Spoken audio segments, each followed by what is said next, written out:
ಶಂಕುಸ್ಥಾಪನಾ ಕಾರ್ಯಕ್ರಮ ನಡೀತಾ ಇದೆ. ಇವತ್ತು ಮಾನ್ಯ ಶಾಸಕರು ಇಲಾಖೆ ಗಮನಕ್ಕೆ, ನಮ್ಮ ಚೌಳಿ ಇಲಾಖೆ ಗಮನಕ್ಕೂ ತರದಂಗೆ, ಮತ್ತೆ ನಮ್ಮ ಏನು ಜನಪ್ರತಿನಿಧಿಗಳು, ನಗರಸಭಾ ಸದಸ್ಯರು ಯಾರನ್ನೂ ಕೂಡ ಕಾರ್ಯಕ್ರಮಕ್ಕೆ ಆಹ್ವಾನಿಸದೆ ಈ ಕಾರ್ಯಕ್ರಮವನ್ನ ಮಾಡ್ತಾ ಇದ್ದಾರೆ. ನಮ್ಮ ಹಕ್ಕುಗಳನ್ನ ಕಿತ್ಕೊಳ್ತಾ ಇದ್ದಾರೆ. ಏನ್ ಇವತ್ತು ಪೂಜೆ ಮಾಡ್ತಿರ್ತಕ್ಕಂಥ ಜಾಗ ಏನಿದೆ 10 ಗುಂಟೆ, ಮಾನ್ಯ ಶಾಸಕರಾದ ವೆಂಕಟರಮಣಪ್ಪನವರು ಶಾಸಕರಾಗಿದ್ದಾಗ ಈ 10 ಗುಂಟೆ ಜಾಗನ ನಮ್ಮ ರೇಷ್ಮೆ ಇಲಾಖೆಗೆ, ನಮ್ಮ ನೇಕಾರ ಭವನಕ್ಕೆ ಅಂತಾನೆ ಕೊಟ್ಟಿರುವಂತ ಕೆಲಸ. ನೇಕಾರ ಮಳಿಗೆಗಳು ಮಾಡ್ಬೇಕು ಅಂತ ಹೇಳಿ ಕೊಟ್ಟಿದ್ದು, ನೇಕಾರಿಗೆ ಅನುಕೂಲ ಆಗ್ಲಿ. ಕಾಂಗ್ರೆಸ್ ಪಕ್ಷ ಯಾವತ್ತು ನೇಕಾರ ವಿರುದ್ಧವಾಗಿಲ್ಲ, ನೇಕಾರ ಪರವಾಗಿ ನಿಂತಿದೆ. ಈ ಕಾರ್ಯಕ್ರಮ ಉತ್ತಮವಾದ ಕಾರ್ಯಕ್ರಮ. ನಾವು ಮಾಡೋದಕ್ಕೆ ಅವ್ರೊಬ್ಬರದೇ ಪಾತ್ರ ಇಲ್ಲ, ಮಾಜಿ ಶಾಸಕರದ್ದು ಪಾತ್ರ ಇದೆ. ಜಾಗ ಕೊಡ್ಸಿರೋಂಥದ್ದು ಕರಿಗೌಡರು ನೆನೆಸ್ಕೊಬೇಕು, ನಮ್ಮ ವೆಂಕಟರಮಣಪ್ಪನವರು ನೆನೆಸ್ಕೋಬೇಕಾಗಿರೋಂಥ ಕಾರ್ಯಕ್ರಮ. ಈಗ ತಂದಿರೋಂಥ ದುಡ್ಡು ಶಾಸಕರು, ನಮ್ಮ ಬಿಜೆಪಿ ಶಾಸಕರು ತಂದಿದ್ದು ನಮ್ಮ ಕಾಂಗ್ರೆಸ್ ಸರ್ಕಾರ ತಂದು ಕೊಟ್ಟಿರೋಂತಕ್ಕಂಥ ದುಡ್ಡು. ಇವ್ರೇನೋ ₹1 ಬಿಜೆಪಿ ಸರ್ಕಾರ ಕೇಂದ್ರ ಸರ್ಕಾರದಿಂದ ₹1 ತಂದು ಈ ದೊಡ್ಡಬಳ್ಳಾಪುರನ ಅಭಿವೃದ್ಧಿಗೆ ₹1 ಇದುವರೆಗೂ ಕೊಟ್ಟಿಲ್ಲ.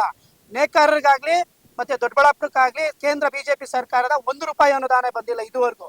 ಇವ್ರಿಗೇನಾದ್ರೂ ಅಂತ ಇಚ್ಛಾಶಕ್ತಿ ಇದ್ರೆ ಕೇಂದ್ರ ಸರ್ಕಾರದಿಂದ ದುಡ್ಡು ತರಲಿ, ದುಡ್ಡು ತಂದು ನಮ್ಮ ದೊಡ್ಡಬಳ್ಳಾಪುರ ಅಭಿವೃದ್ಧಿ ಮಾಡ್ಲಿ, ನೇಕಾರರ ಪರವಾಗಿ ಮಾಡ್ಲಿ. ಇವಾಗ ಕೊಟ್ಟಿರ್ತಕ್ಕಂಥ ₹1.5 ಕೋಟಿ ಅನುದಾನ ಇರ್ಬೋದು, ವಿಶೇಷ ರಾಜ್ಯ ಸರ್ಕಾರ ಕೊಟ್ಟಿರೋಂತಕ್ಕಂಥ ಅನುದಾನ.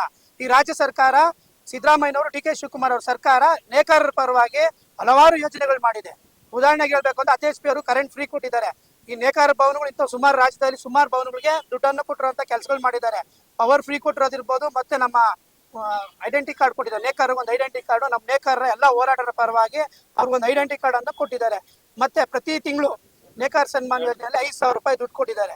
ನೇಕಾರರಿಗೆ ಕರೆಂಟ್ ಫ್ರೀ ಕೊಟ್ಟಿದ್ದಾರೆ. ಇಷ್ಟೆಲ್ಲ ಯೋಜನೆಗಳು ಮಾಡಿರುವಂತದ್ದು ರಾಜ್ಯ ಕಾಂಗ್ರೆಸ್ ಸರ್ಕಾರ. ಆದ್ರೆ ಬಿಜೆಪಿ ಕೇಂದ್ರ ಸರ್ಕಾರದಿಂದ ಶಾಸಕರು ಇದುವರೆಗೂ ₹1 ಅನುದಾನ ತಂದಿಲ್ಲ, ಮತ್ತೆ ನೇಕಾರರಿಗೆ ₹1 ಕೆಲಸ ಮಾಡ್ಕೊಟ್ಟಿಲ್ಲ. ಮುಂದಿನ ದಿನಗಳಲ್ಲಿ ಹೋರಾಟ ಅಂತೂ ಅವರು ಶಾಸಕರು ಅವ್ರಿಗೂ ಒಂದೇ ಓಟಿರೋದು, ನಾವು ಜನಪ್ರತಿನಿಧಿಗಳು ನಮಗೂ ಒಂದೇ ಓಟಿರೋದು. ಇದು ಸರ್ಕಾರಿ ಕಾರ್ಯಕ್ರಮ ಆಗಿರೋದ್ರಿಂದ ದಯಮಾಡಿ ಸರ್ಕಾರಿ ಕಾರ್ಯಕ್ರಮದಲ್ಲಿ ಎಲ್ಲ ಬರ್ತಕ್ಕಂಥ ಎಲ್ಲ ಜನಪ್ರತಿನಿಧಿಗಳನ್ನ, ಪ್ರೋಟೋಕಾಲ್ ಬರುವಂತವ್ರನ್ನ ಎಲ್ಲರನ್ನೂ ಕರೆದು ಕಾರ್ಯಕ್ರಮ ಮಾಡ್ಲಿ. ನಮ್ಗೇನು ಅಭ್ಯಂತರ ಇಲ್ಲ. ಅಭಿವೃದ್ಧಿಗೆ ನಾವೆಲ್ಲ ಜೊತೆಲಿ ಇರ್ತೀವಿ. ಆದ್ರೆ ಇವ್ರು ಬಿಜೆಪಿ ಫಂಕ್ಷನ್ ತರ, ಇವ್ರ ಮನೆ ಫಂಕ್ಷನ್ ತರ ಬಿಜೆಪಿ, ನೀವು ಭಾನುವಾರ ನೋಡಿದ್ದೀರಾ ಸರ್, ₹10 ಕೋಟಿ ಸರ್ಕಾರ ವಿಶೇಷ ಅನುದಾನ ಕೊಟ್ಟಿದೆ. ಯಾವ್ದು KRDCL ಸಂಸ್ಥೆಯವ್ರು ಬಂದ್ಬಿಟ್ಟು ಇದಕ್ಕಿದ್ದಂಗೆ ಪೂಜೆ. ಭಾನುವಾರ ಯಾವ ಅಧಿಕಾರಿನೂ ಇಲ್ಲ, ಯಾವ ಕಾಂಟ್ರಾಕ್ಟರನೂ ಇಲ್ಲ. ಬಿಜೆಪಿ ಅವ್ರು ಬಾಂದ್ರ ಮಾತ್ರ ನಿಂತ್ಕೊಂಡು ಪೂಜೆ ಮಾಡೋದು ಎಷ್ಟು ಮಾತ್ರ ಸರಿ ಸರ್? ಕೇಳಬಾರ್ದ ಇದ್ರೆ ನಾವು ತಪ್ಪಾಗುತ್ತಾ? ನಾವು ಭಾನುವಾರನೂ ಸುಮ್ಮನೆ ಇದ್ವಿ, ಹೋಗ್ಲಿ ತಿತ್ಕೊಳ್ತಾರೆ ಅಂತ. ಇವತ್ತು ನೇಕಾರರ ಭವನ ಮಾಡ್ಬೇಕಾದ್ರೆ ಕರಿಬೇಕಲ್ಲ ಎಲ್ಲರನ್ನು.